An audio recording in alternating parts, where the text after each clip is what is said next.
Welcome back to Just Giants with Grump and the Cranky Fan, the best damn podcast for the best damn football team. I am your host, the Football Grump.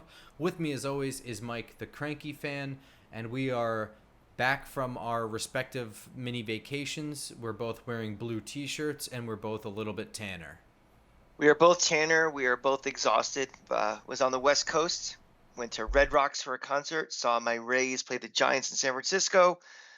But we are back here, and it's time to get into the meat of preseason because Grump, that Cowboy game is like less than 3 weeks away. We're really getting close, and it's time to get serious.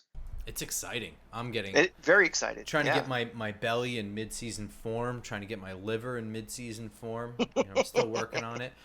I drove 9.5 hours back from the Outer Banks, so I am shot as well. And I went down there the morning after the Lions game, so we have a lot to catch up. Yeah, we covered a lot of miles and ground, but we are still covering the Giants, and that's what's the most important thing. That's right. So the Lions game, first, just generally, how much did you watch? Did you enjoy? Well, I watched it on replay. I didn't watch it live.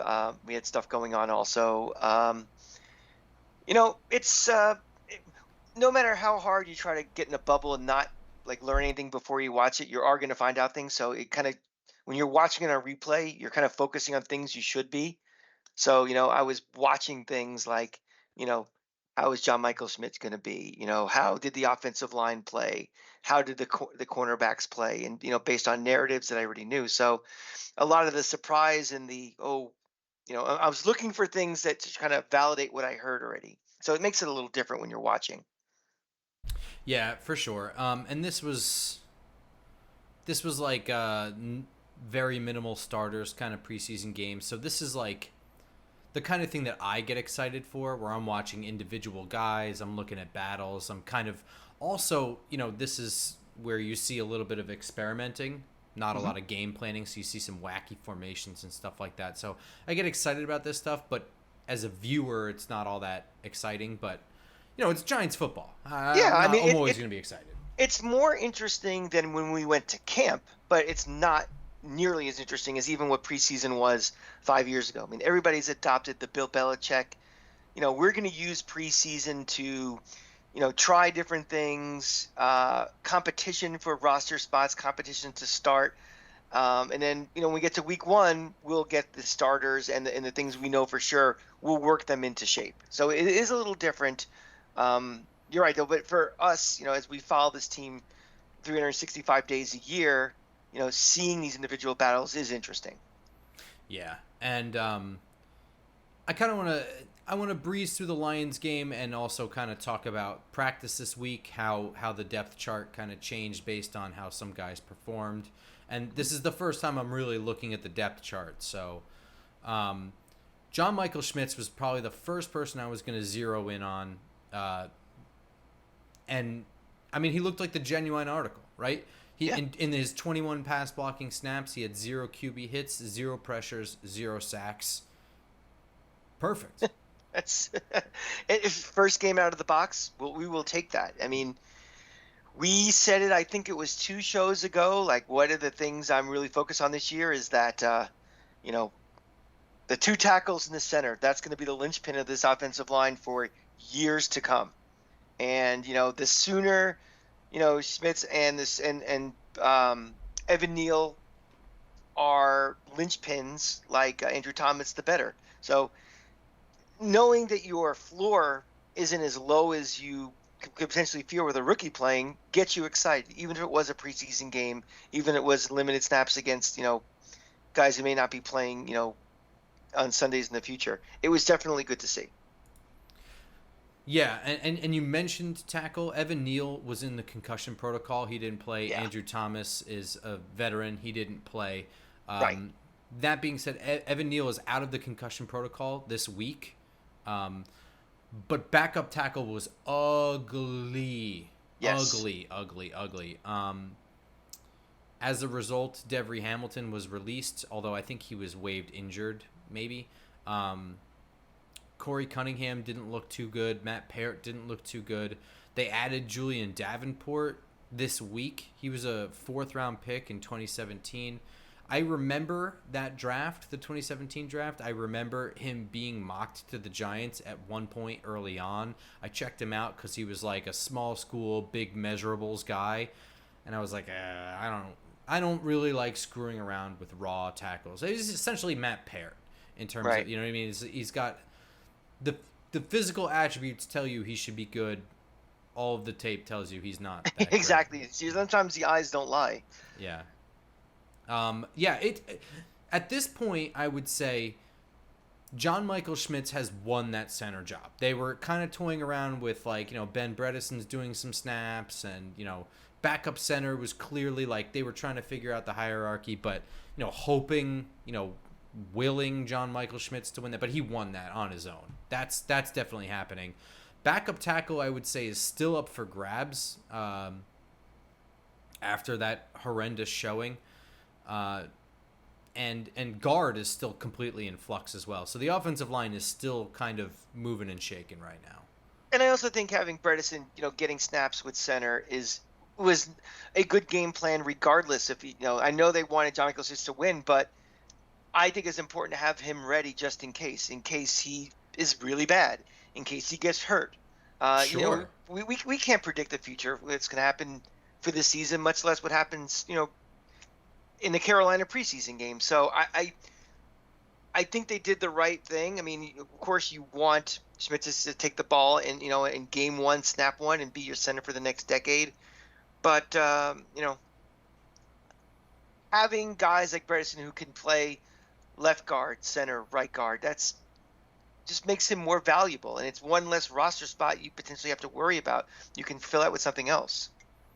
Yeah, and I know that the O-line shuffling is a contentious point with Giants fans. I understand it. I don't love the rotation when it comes to the regular season. I'm not going to overreact just yet. I'm going to continue watching because to me this is still them trying to figure out what they have and what they don't have. And the only way you really find that out is by giving out reps. And to me, I'm going to keep watching it, and I'll freak out if they're still doing it, in the leading up to that third preseason game. For right now, I don't really care that they're still shuffling the interior guys around and figuring that out. I don't at all. These are hyper scrimmages. They're hyper practice sessions. I mean, that's what you do in practice sessions. You work out different things. You try different things. This is not a game. I mean, I'm not going to do my annual rant about preseason games anymore, but people are paying admission to watch basically practice number 14 or whatever it is in the list of practices. That's all it is. So don't worry about, or don't get upset, or don't get cause of concern if you see guys in different positions or playing too many snaps, not enough snaps, not in the right spot. It's the coaches they're smart, and this league is so advanced now and so scripted now that they've been thinking about this for months. Who's going to be playing on what snap in preseason game one and whatever. So and what if this guy isn't that good, or what if this guy exactly? I mean, I don't not take note of it. I mean, I think it's noteworthy that John Michael Schmitz after the preseason game is now just the center. Like, that's kind of it, and yet the guard positions are still in flux. I think that's noteworthy. But I'm not going to panic about it yet. I mean, there is still time, so that's all. Is it still a little too early for you to make your prediction of what on snap one of week one against Dallas, who the left to right's going to be starting? Yeah, I'm not going to pick that yet. I think there's still time for somebody to win. And I think they're trying to get Josh Azudu and Ben Bredesen on the field at the same time as opposed to Mark Lewinsky. But I don't think either. I don't think that that's won out yet. I don't think we're not there really, yet. Yeah, I don't think they've shaken that out yet. I think they're paying a lot of money for Mark Lewinsky, by the way. So to put him on the bench is a hefty decision to make, I think. It's a hefty decision, but it's also a decision of a front office and a coaching staff that's not playing the hierarchy game based on age, experience, and money. They're playing. It's going to be based on these are the best guys who are going to play. I think quarterback was kind of a surprising thing for Giants fans. Tyrod Taylor in a couple of series was given a short field and, in my opinion, continued to look pretty meh. I know he's not operating out there with 10 starters or anything like that, but really looked mostly unimpressive. he in general as a quarterback he looked mostly unimpressive. And then conversely, as the second and third teams really start getting into it, Tommy DeVito, who is New Jersey kid, went to Syracuse, went to Illinois. In his first showing, the moment didn't look too big to him. I mean, he looked pretty comfortable out there with the 2s and 3s, and I think that Giants fans are pretty excited about that. I'm kicking myself because I had thought that over the summer, like, make a video about Tommy DeVito, because I could see him being a guy that doesn't. I don't think he's going to be quarterback 2 this year. I'll start there. But I do think that Tyrod Taylor's contract ends at the end of this year. And I think that there's a veteran quarterback that will be brought in. But I do think that they will want Tommy DeVito to try and push that. With a guy like Daniel Jones and his injury history, they're going to want someone with some veteran savvy there. But if they feel like they have a legitimate quarterback to grow on the practice squad behind 2 veterans for 2 years in a row, I could see him by year 3 being the really cheap quarterback too. I could see that. See, here's what I was to me. First, I know Giant fans are really excited about Tommy DeVito, but I think if you take away the fact he's from New Jersey, has a last name of DeVito, I don't think they wouldn't be as excited. But that's besides the point. Yeah, but to me, but I think they're also partly excited because Tyrod Taylor costs a lot of money, isn't that exciting, and they have this UDFA that looked like more than a UDFA. I was looking at this I was looking at it in terms of him personally, where, this is a guy that he's trying to prove that he can be one of these guys who can hang around the league for 7 or 8 years and might have 7 or 8 career plays in live action. Sure. He wants to be a guy he's your second/third, more your third quarterback than anything else. And that's not something that's like you can throw any quarterback out there and do it. No. I think it's a specific skill set, a specific mindset to be able to do that. But I think it's pretty rare that teams have a guy in his position now to think he's going to be that guy for the next 5, 6, 7 years. I think this is more about Tommy DeVito and his personal, trying to get a footing in the league, because you can get this guy for what the Giants are trying to do. And as the Giants are getting better and better and becoming realistic playoff teams and hopefully eventually Super Bowl teams, I don't think I can ever see this guy having to come in and play if Daniel Jones is out for 2 to 3 weeks. I think they're always going to have to try to get a veteran guy who's played in the league. You know what I mean? Yeah, no, I agree with you. I agree 100% with that. I think that a lot of Giants fans, it's more about the guy than it is about the player.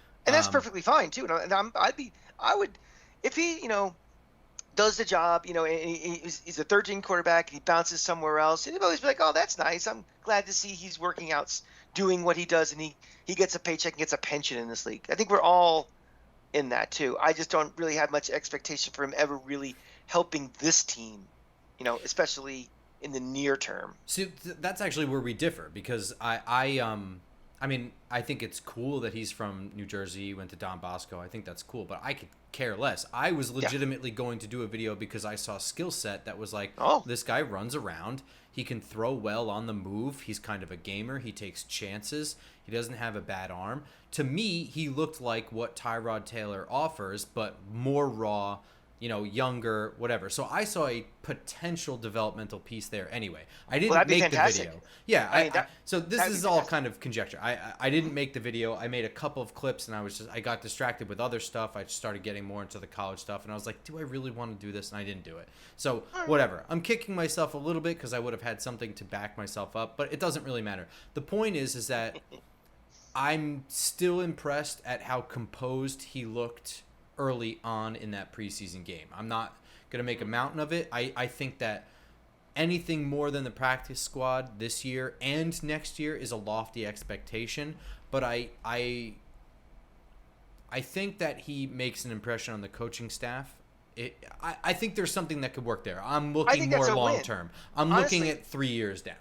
well, here's the thing, if he makes the practice squad, that's a win because, Yeah. we have invested snaps with him throughout, OTAs, throughout training camp, in preseason games. And if he can stick, and at least that's one less thing you have to teach somebody to come in as another practice squad guy or something. He's already in the building. So that already is a win. Yes. It may not translate to any wins on the field with the big team, but for your overall organization of the team, that's a win. Yeah. And for what it's worth, I don't think he's ever going to be that quarterback 2 guy that's going to push for a starting position. But I do think that with his skill set, I think there's a possibility that with this coaching staff, he can be coached up in this offense to run a couple of drives if Daniel Jones is shaken up at the end of it. You know what I mean? Like and that's my 3-year goal for him. Sure, he's cheap. We're not up against a contract with him or anything. Yeah, that'd be fantastic. Yeah. And we have time to let that play out. Yeah, let that dough rise a little bit, On the wide receiver front, I thought that it was mostly not that interesting. Like I said, Tyrod Taylor looked bad, so he wasn't really throwing to a whole lot of people. Nobody was really. I mean, there wasn't a whole lot of great passing. That being said, I thought Cole Beasley and Jamison Crowder stood out. They showed what they needed to show to me. They look better than 2s, right? Cole Beasley's going to make this team. So, I mean, I think this week he's dealing with a bit of a leg injury.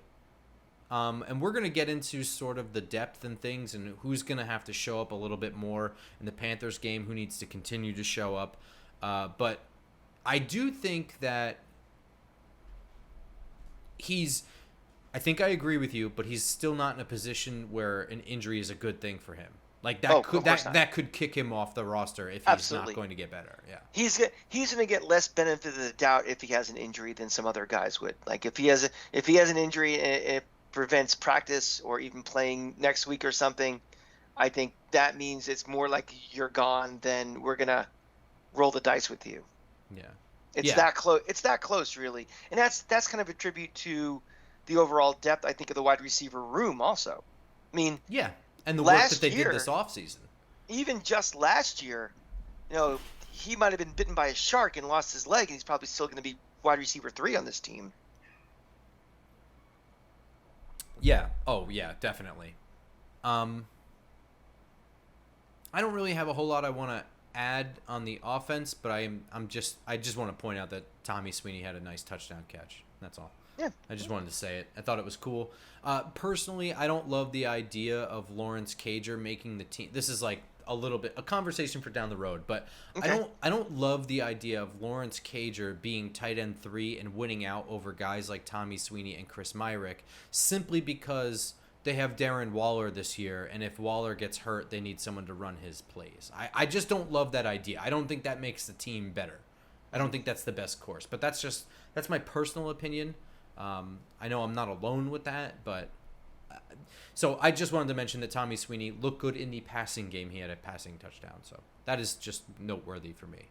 Yeah, I think it all kind of ties together. I think is once we all feel better about Evan Neal being a better tackle, then we can look at the tight end position a little differently. I think everybody's so concerned, rightfully or otherwise, that Evan Neal is not ready to be a lockdown, never mind even being just an adequate right tackle, that you're going to start thinking about the tight end room differently. I think once, whether either he just progresses and is fine out there or continues to be a problem, we can recalibrate what we expect and need from that tight end room. So yeah, and that's a fair point. But I want to, I'm not going to go back and forth. That's a conversation for a couple weeks from now. Sure. On the defensive side of the ball, I mean, first and foremost, Jason Pinnock locked up his starter spot. I mean, Agreed. Oh my God, right? I mean, did you expect that? No. I mean, an interception, tackle for a loss, and a pass breakup on 4th down. Phew. And I believe you said, I think we talked about this last week or 2 weeks ago, and I said, what are you looking for? Big concerns right now. Didn't you say safety? Probably. I think you did. Yeah, so it's good to say the first thing out of the box, and you were racing to say it as soon as you said onto defense. Him playing really well like that. That's Yeah. great. Yeah, and he looked absolutely fluid. He didn't look like he belonged out there, to be Mhm. completely honest. And he was rightfully pulled after I think 2 series. Yeah, yeah. Um, Dane Belton, I thought, also looked good. He had an interception that was a little bit more of a sailed pass, you know what I mean? But Mhm. there's something about being in the right place at the right time, and it's been the story for him going back to college. But he also had a really good week of practice in Detroit as well, You and I know think something? he's continued to have a good practice this week. You know something, Grump? We've talked about the lack of interceptions that this team has had as a total, and interceptions don't just happen by you know blanketing a receiver or because sometimes you're right, being in the right place and being and to anticipate things. And something in this league, quarterbacks are going to sail balls. They're going to be inaccurate, and you have to be prepared and ready to be there to take advantage. So, I don't even want to give a little asterisk to say, well, the ball was sailed. It's like, those are balls. If they're sailed, that means they're open season to be picked. So just the fact that we were able to pick a ball like that, I think is progress for this defense as a whole. I also think it's kind of a staple of this defense. Like this defense is not designed to let four pass rushers on the defensive line get pressure play after play and sit back in Tampa 2. This Hmm. is a defense that is designed to put the offense on, keep them completely on their toes and ready to react. And what that means is, that means pressures and it means QB hits. It doesn't necessarily mean sacks. It means them having to get their timing thrown off, and that's what happens. They're going to get the ball out. They're not going to get sacked every time because we bring 5, 6 guys. But what's going to happen is throws are going to be slightly off, and Sure. that's and I mean, you think back to when Stevie Brown was with the Giants. He had like a career year simply doing that. He wasn't in super tight man coverage. He was just in the right place at the right time. He was just I a don't think good safety. I don't think there's a stat for pass attempts flat-footed, but Not we want yet. to we want to minimize that because too often you see a quarterback back there 3-4 seconds looking around and just flat-footed setting and throwing. We want to have them where the feet are always moving when he throws the ball. Right. That many times as we can do that, those are wins because that's when a ball will sail. That's when a ball will be spiked into the ground, a yard in front of the receiver. That's when mistakes happen. You have to you have to cause mistakes. Mistakes aren't just pass cut the defense. It's at the very beginning as close to the quarterback as possible. Continuing with the DBs, I thought Deontay Banks and Trey Hawkins looked pretty solid. They were not perfect, but Banks looked pretty steady. I thought he got beat by Jamison Williams across the field, but because of an underthrown ball, he was able to recover, and he recovered well. It wasn't just with closing speed; it was also with his hands. Knowing exactly when, hand-eye coordination. He understood what open hands meant. He knew when to attack with his hands, pull back the receiver's hands, and get a pass breakup. And otherwise, I think he was rock solid. It was just that one play he was beat across the field. We're not comparing every rookie in their first game to Sauce Gardner. No, God, So, no. and we're not comparing every rookie to, the best cornerbacks in this league who've been here forever. You know, there is a learning curve, and you always have to keep that in mind. So, him not being perfect was never an expectation or a thought in my mind. It's Never. just, and exactly you said where he might have been slightly beat, but how did he adjust? And, you know, those are the things you're looking for. You're looking for guys with no memories. So if they get burnt, it doesn't impact them for the next 6 plays. And even if they're burnt with any play, how are they going to adjust? And, that's a small little thing, but something to keep in the back of our mind. It should help us feel a little better because there's going to be growing pains. That unless you're Sauce Gardner, having a rookie DB out there is going to give you a little agita during this season at some point. Yeah, I mean, Adoree Jackson gets beat from time to time. Sure. It's going to happen this year. Deontay Banks will get beat from time to time. Hmm. And Trey Hawkins was worse. He was up and down. He had good moments. He had bad moments. But I still think he's way ahead of his draft slot. Oh, exactly. Yeah. Um, One other DB I'm going to mention was way later in the game. I thought Alex Cook looked pretty interesting. Okay. He had a couple of plays. I don't think he's pushing for a roster spot, but if he winds up on the practice squad, that'll be interesting. There's always kind of like a DB or something like some or like a linebacker that makes the practice squad that kind of raises your eyebrows a little bit that you weren't expecting. I'm jotting down the name Alex Cook now as a potential for one of those. Put that in pencil. That one. No, yeah. Okay. Go. Okay, the edge spot. So no Ojulari, no Thibodeau in this game, no Hottie. So Tamon Fox started, and that first play, that Jason Pinnock play, he was laying a lick on Sudfeld. I thought that Tamon Fox continued to look good. I thought late in the game, the Italian kid who went to Pitt, Baldonado, he looked pretty good. He got 2 sacks. One was a penalty for some stupid reason. And yet we see O'Shane Ximines still continue to look unimpressive. I think Edge 4 is now completely up for grabs behind Jihad Ward, and I think it's Tamon Fox's kind of to lose at this point. I know we're going to talk about this a little later in the show about roster spots, but is O'Shane Ximines a guy who's going to be watching Week 1 for the Giants on his couch? I think maybe Week 1, but I think he doesn't make it the whole year without being picked up by some other team for some roster spot. But yeah, I was kind of surprised he was signed back. I know they didn't really have a whole lot of choices, and they were bringing in some competition and whatever, but they didn't bring anyone else in to battle him other than undrafted free agent who didn't play high school and didn't play football until high school. That doesn't feel like competition to me. Exactly, and he's still losing. Yeah. So I don't know. I thought that was noteworthy. Ximines had a moment where it looked like he screwed up, didn't really know whether he wanted to rush or drop back into coverage, and just kind of flat-footed. We're still there with him years later. And he still doesn't offer much in the run game. So I don't know. It's going to be a real uphill battle for him. He feels like the Matt Peart of the defense to me. Like, yeah, but at a position where there are more plentiful options around the league. Yeah. Than there are backup tackles, right? Right. But one of these guys is just like, it's getting late pretty quickly with guys like him. Yes. The news from Wink Martindale was that Micah McFadden is the front runner for the linebacker spot next to and or behind Bobby Okereke. I don't know.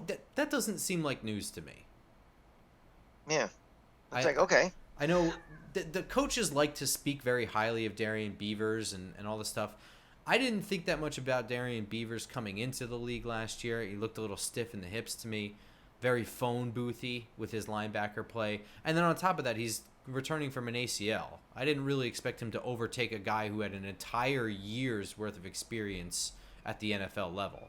Mm-hmm. So I know they brought in Anthony Barr. He came and left without a contract. But I think it's still noteworthy that they entertained Anthony Barr. Yeah.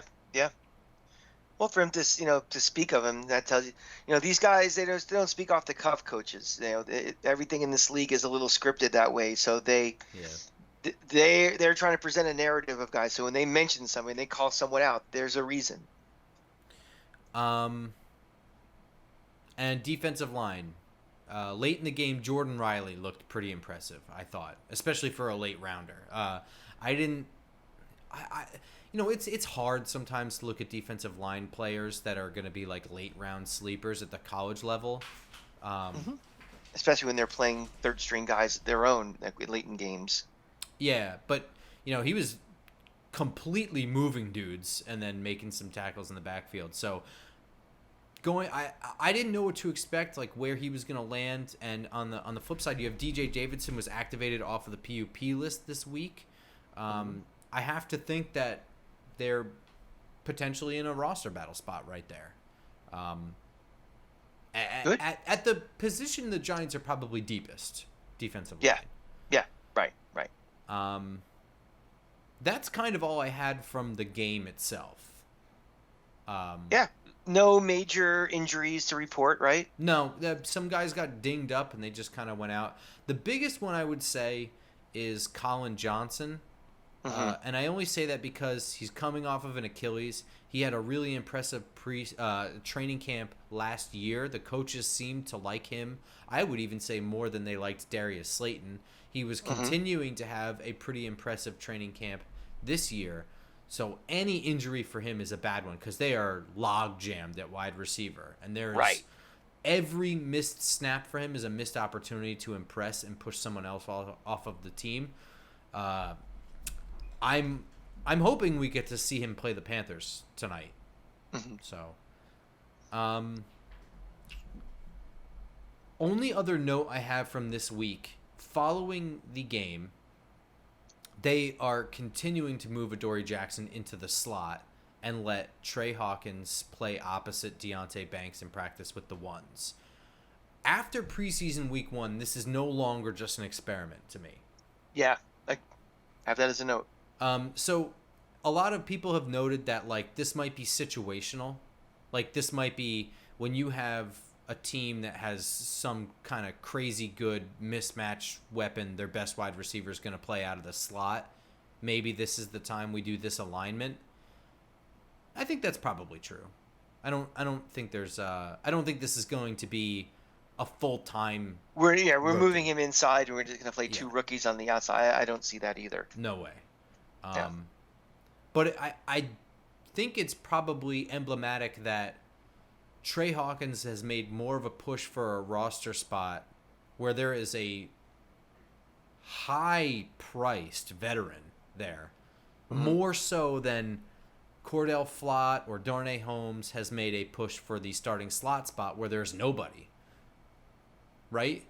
Yeah, I agree. And I just think just want to get both of those guys on the field at the same time and just get reps. Again, these week 1 things are glorified scrimmages, and you know, I didn't take anything. I know there was a lot of people like raising eyebrows and everything about it. I didn't, because again, you know, if we still see that in more than like 1 or 2 snaps in week 3 of preseason, then we can address it and say, what are we really doing here? But I don't think it's anything to, you know, if anything, it's 5 more minutes of film that teams have to watch as they prepare, maybe in week 1 or week 2, like the Cowboys or something. Right. And I think the Cowboys are a really good example of when they might deploy something like this. I don't necessarily know if they would do it week 1. They might, if for no other reason other than the surprise factor and the lack of film of Adoree in the slot. You know, I don't know. I think there'd be more time spent by, you know, Dallas looking at film of him and being like, what do we do? Than we actually do it. Just you want to create a little bit of a smoke screen, maybe. Yeah. And against a team like Dallas, it makes a little more sense too. You know, it's a game that's more important than maybe the Arizona game might be. And you know, I do think that Cordell Flott is going to end up with the slot position start. I think they like him a lot. I think that Wink Martindale likes Cordell Flott. But going back to my review of him last year after the draft, I always felt like Cordell Flott was more of a natural on the outside. I don't think he's going to take that slot corner position and like dominate. I just think he's more of an outside corner. His skill set just looks like it. He's kind of long, he's lanky, he's competitive, he's physical. He doesn't look outmatched on the outside. And he's still super young. I mean, they could develop him. I don't know. They just may want to get the 3 best guys out there. It could be. You know? I mean, the way this defense works, so much of it is deception. Where you line up at the snap kind of doesn't necessarily mean anything. Right. So it might be just like, who are my 3 best guys? Who's 1, 2, and 3, or 4? And we're seeing, going into a dime. According to reports, we're seeing more 3 safety looks this week in practice than we were the week before. So I do think that they're adjusting and toying around with different things because no one has stepped up for that slot spot. And that's, I guess, the nice thing about these preseason games too. And even, you know, there might have been a hint of game planning for preseason 5-10 years ago that there's zero now, that you can start doing things like that and just do it and see how it goes. You're not trying to game plan for a particular opponent. So maybe this week that's what they're trying to look at, you know, the 3 safety set and see how that goes. What's interesting is that Dan Duggan reported that all signs are pointing towards starters playing tonight against the Panthers in some capacity. So I'm going to be interested in seeing how they deploy some of these starter slot looks, how many times they run some 3 safety with the starters, and then, with the 2s as well. I'm going to start looking a little bit at scheme stuff that they are toying around with right out of the gate. I want to see what they're really throwing out there right to start the game. Yeah. You may not have all 11 starters playing a full game when you get to week 2, but you can start seeing the philosophy of what this team is going to be by then. It's less drills and more, dress rehearsal. Who's actually playing where you can interchange, but we want to start seeing philosophies and we want to start seeing trends of how things are going to go. So we should start seeing that tonight. Yeah, and in this Panthers game, I think that this is a really important week for the 2 most crowded positions of roster battling, and that would be wide receivers and DBs. So I'm going to list out how I view these guys and who needs to step up here. So I think with wide receivers, we'll start there, right? Yes. Locked in is Darius Slayton. He got a new contract. Isaiah Hodgins, he's going to be here. Jalen Hyatt, he was just drafted. Paris Campbell, I think, is locked in. I don't think Paris Campbell is a slot wide receiver. I think he's a specific kind of mismatch weapon that they sought out and they got. Okay. And I think Wandale is also a lock, but he might sit on the PUP list to start the season still. So I'm not sure how that's going to affect the roster. I mean, I know how it'll affect it. If he's on the PUP, it's one more wide receiver they can carry. Right. Outside of that, I don't think anyone else is a lock, right? Yeah, I mean, I think it might come down to potentially Beasley versus Shepard for the last spot. I think I agree with you. So the guys that I have listed as uphill battles, these are guys that it's very unlikely for them to make the team, would be Bryce Ford-Wheaton, Mickens, Pimpleton, and David Sills. So that means that the guys battling for this last spot, 3 of them are going to be similar wide receivers. You have Cole Beasley, Jamison Crowder, and Sterling Shepard. And then that last one is going to be Colin Johnson because he's kind of not that mold. And the prevailing thing was, they have a ton of slot guys and not a whole lot of taller guys. And, when I look at this, I think that they might start the season with 2 slot guys that I mentioned, that Shepard and Beasley, or Crowder and Beasley, or Crowder and Shepard, or something. And then when Wandale's ready, whichever one of those veterans is more hurt or looked worse gets kicked to the curb. I think that's totally possible, right? I think it's very possible. And right now, I would say it's Shepard and Beasley. I would say so too. I would think Shepard. I think Shepard gets a bit of the benefit of the doubt more than the other ones, but yeah, I would say the other guys have to do more to drop Shepard than the reverse. Yeah, I think I agree with you. Yeah, 100%. Yeah. But it's interesting, though, that, David Sills, whereas we immediately said we don't think he's going to be here when, again, how they've built up this room where last year and the year before, he was starting. Yeah. Yeah, isn't that crazy? I mean, through just a bad room and injuries, like, we relied on him. And now he's the first guy we're like, well, he'll be gone. Well, to be fair, he had his chance. He's had his chances, and he's clearly good enough to hang around the NFL. But look, there was the way they handled this offseason, his days were numbered right away. He was going to have to come out here and just be blazing on fire. Playoff teams shouldn't have guys that are just good enough to hang around as major cogs in their unit. Yeah, I totally agree. Yeah. Flipping to the DB group, and I'm going to list all the DBs here because I think in this defense and generally in the NFL now, the distinction between corner, safety, and slot corner is becoming more and more gray. Mm-hmm. Okay. So for the guys that I have locked for spots is going to be a little bit more lengthy. Right. But I'll try my best to keep them grouped as best I can. So Xavier McKinney, Jason Pinnock, Dane Belton, and Gervarius Owens, I think those guys are all locked. Okay. Owens is interesting because I think he was picked late enough to not be a lock, but has already looked good, in my opinion. And I think he's your fourth safety right there. Okay. Adoree Jackson, Deontay Banks, definitely Cordell Flott, Trey Hawkins. Those guys I think are all locks. Yeah. You think so? I think they're all locks. Yeah. The guys I have as uphill battles are, Darren Evans, Jamon Green, Alex Cook, and Oruwariye. So what is Aaron Robinson? What's his story? So here's the thing. I think Giants fans are forgetting a lot about Aaron Robinson. I think they have a different view of Aaron Robinson than I do. But I have always viewed Aaron Robinson as your ideal slot guy.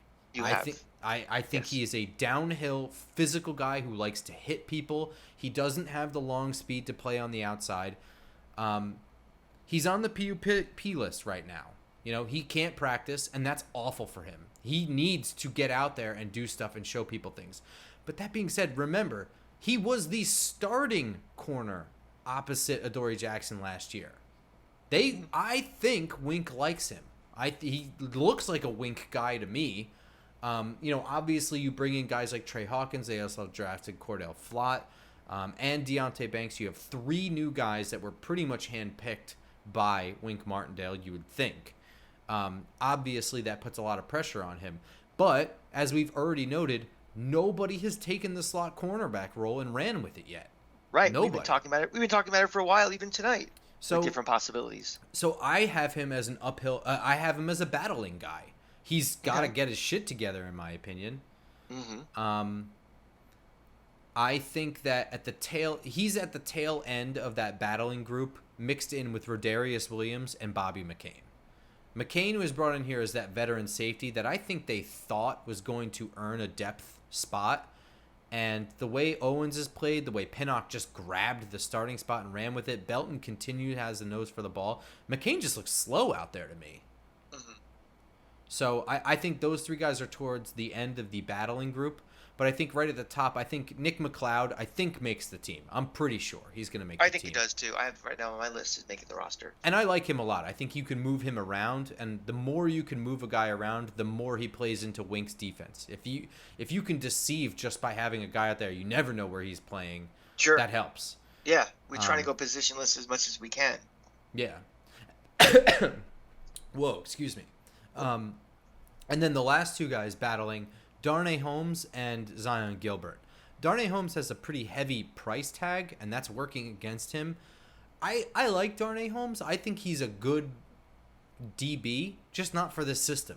Yeah. I think that's not his fault. That's just the way it is. No, and he was drafted into a system that I think worked well for him. I think in Patrick Graham's off-man coverage that allowed him to use his closing speed to break things up and whatever, I think that works for him. Here, he's not playing he's got to play man and be stride for stride, and I don't think that's his skill set. I could have told you that when he was drafted.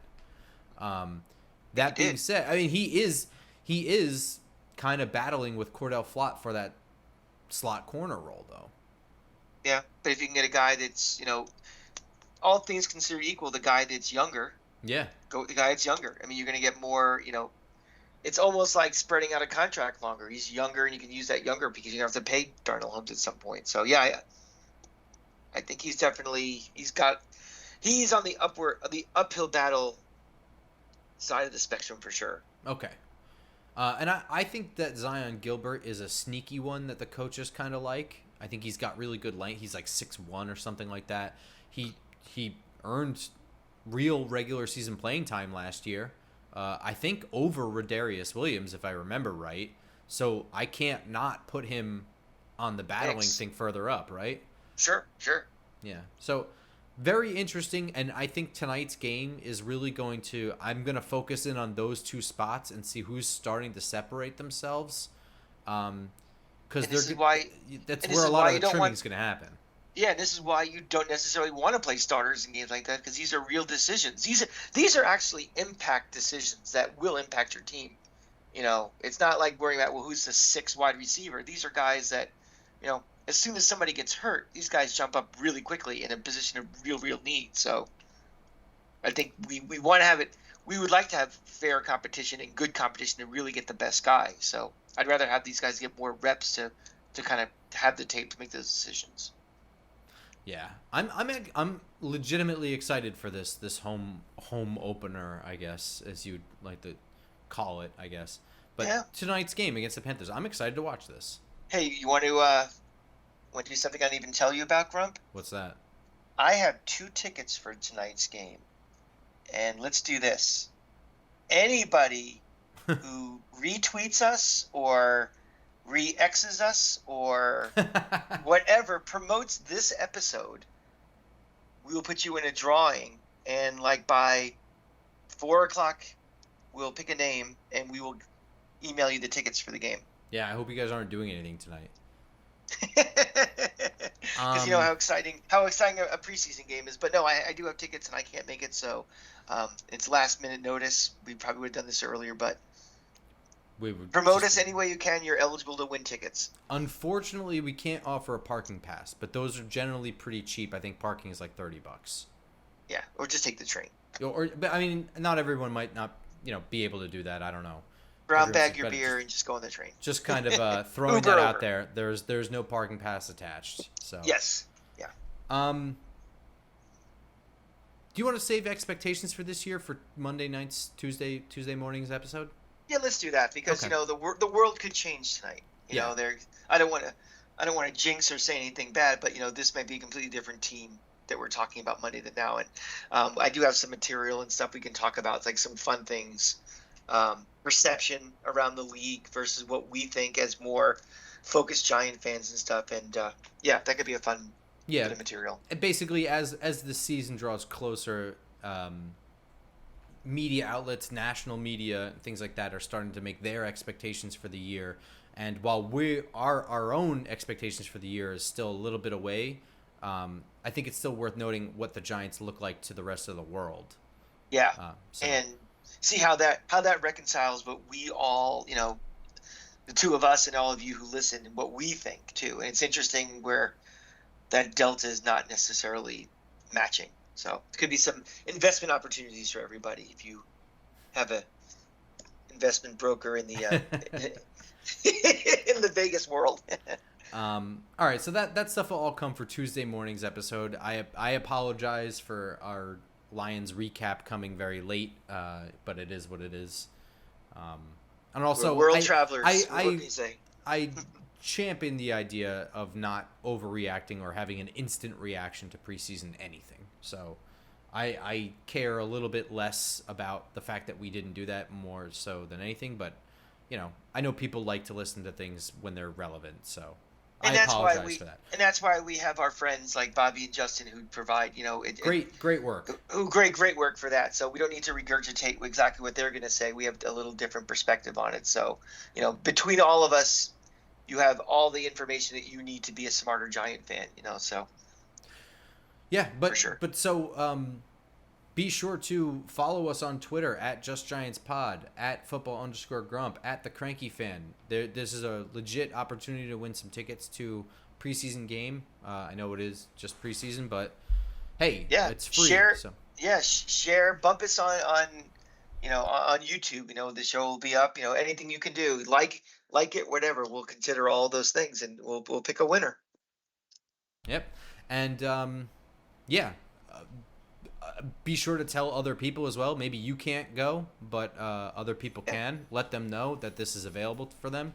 And follow the show, YouTube, iTunes, SoundCloud, Spotify, etc. And we will catch you guys on Tuesday morning following this Panthers game. Until then, go Giants. Go Giants.